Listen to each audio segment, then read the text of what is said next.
Also ahead, if you want to get ahead at the office, you may want to remove a few phrases from your vocabulary. We're going to talk about the 4 things you should never say at work. Workplace can be a frustrating and confusing environment where people can say things out of fear or anger. Our next guest says everything you say and do at work can either uphold your image, diminish it, or reduce your chances for advancement. Oh boy. Till Kahrs is a career coach and communication consultant who has worked with more than half of the Fortune 1000 companies. He's here with advice on 4 things you should never say at work. Good morning. Welcome. Good morning. Happy New Year. Great to see you guys. You too. So you've worked with many major American companies. Sure have. You've also worked overseas with companies in Europe and Asia.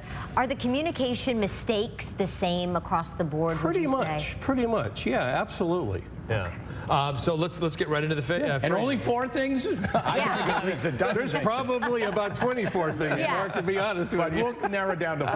All right, first phrase is one that usually is said right before or after a big mistake. Oh. That's not my job, or that's not my problem. You know, have you ever been to a restaurant and you ask a waiter or waitress, I'd like some more bread or I'd like some more water, and they say, oh, that's not my table. Right. Yeah. It doesn't represent the restaurant very well. Yeah. Companies are looking for a team player. So if you want to advance your career, you definitely need to be a team player. Pick up the slack, even if it isn't your job, and perhaps you'll get some extra training and get some career advancement there. Maybe there's an opportunity. Yeah. Okay, the next phrase that are spoken often but seem to have little impact, and it kind of does sound childish, I suppose, if you were to say, it's not fair. It's not fair. That's not right. It makes it seem like you're kind of whining or complaining. Speaking of childhood, my mom told me early on, life is not fair. We all know that. So the bottom line is you simply have to move on. Yeah. If something bad happens to all of us, let's get some amnesia going.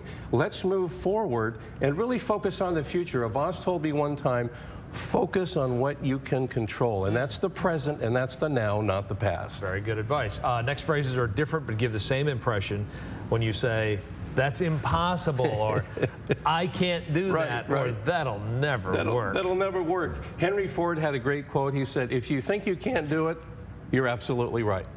Think about smartphones. Think about all this technology, electronic cars, all of this type of stuff.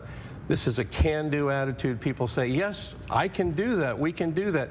Your employer wants to see that absolutely you can do it, and they want that positive attitude. And it's contagious because some things are really tough to do.